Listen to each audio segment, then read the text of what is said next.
The ideological debate over national supremacy versus the rights of states ultimately erupted into the Civil War.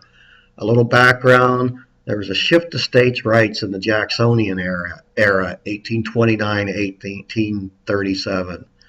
The states' rights were emphasized, with the North and South increasingly divided over the issue of slavery and commerce. 1928, South Carolina tried to nullify a congressional tariff, saying states should have the ultimate authority over its citizens. And for 3 decades, divisions widened. In 1860, South Carolina withdrew from the Union, and in 1861, 6 southern states formed a new government called the Confederate States of America. What we saw as a result of the Civil War, though, was not really a strengthening of states' rights, but the growth of the national government. The war really increased the power of national government. In 1865, there was a $1 billion government budget to aid in Reconstruction, and the cost of the military forced the national government to find new ways to generate revenue, and that became the first income tax. After the war, there was no longer a question that the national government was supreme and that a state could not secede, but the debate over division of powers progressed through 2 more stages. The first stage, dual federalism. That means that the national and state governments are co-equal sovereign powers. Neither level of government should interfere with the other's powers.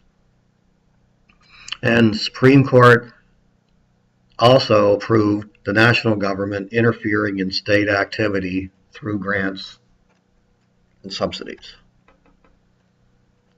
Excuse me. Another concept is cooperative federalism. In cooperative federalism, that views the states and national government as working jointly to solve common problems, but it really expands the role of the national government. A good example: in response to disastrous economic situation during the Great Depression, Franklin D. Roosevelt's administration implemented the New Deal social welfare programs and new finance laws. The Supreme Court initially blocked many of those initiatives, but by 1937, after much political pressure, it ceased to interfere with the national government's legislation under the Commerce Clause. Politics of federalism. In much of American history, the national government has been an agent for change. And then there were changes that started in the Nixon and Reagan administrations.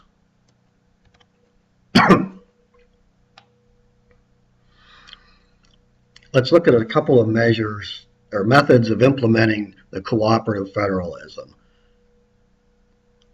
One way of implementing federalism is through a grant, and this form of federal funding increased significantly throughout the 20th century. Categorical grants, they're federal funds to states or local governments for specific programs or projects. By the 1980s, the largest 5 categorical grants accounted for more than half of the federal revenue spent. They were in Medicaid, highway construction, unemployment benefits, housing assistance, and welfare. Really a popular way to persuade states to operate federal programs. And strings attached grants, that basically means there are grants that come with requirements for states that receive them. That allows national government substantial control over states. Perfect example of that is highway funds were only given to states if they raised their drinking age to 21.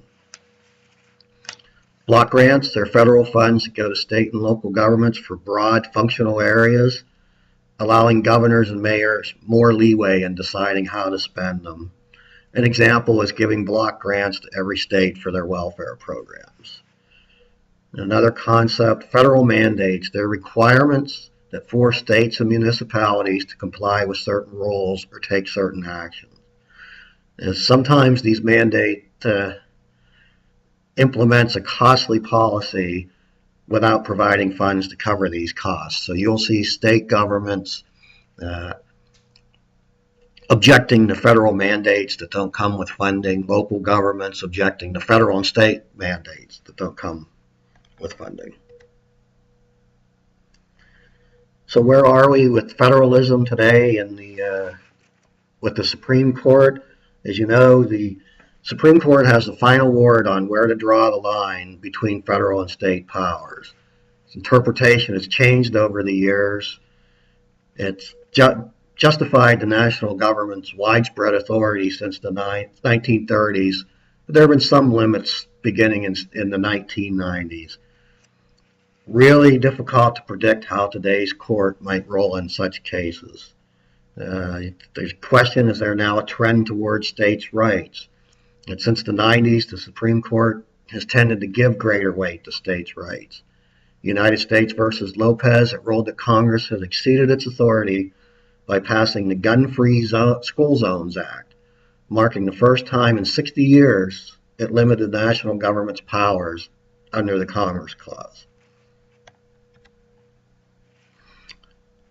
Courts also sending some mixed signals that while they have tended to favor states' rights in many decisions, it's also back to federal government at times. An example, favors the federal government over California's medical marijuana law, but it's also favored states' rights in upholding Oregon's death with dignity law. And new challenges for the court. What we'll see, there are many issues that are going to face the court in upcoming years involving the constitutionality of high-profile issues. And what we're going to see, particularly in this term, we'll see some issues related to medical marijuana use and also states and banning same-sex marriage.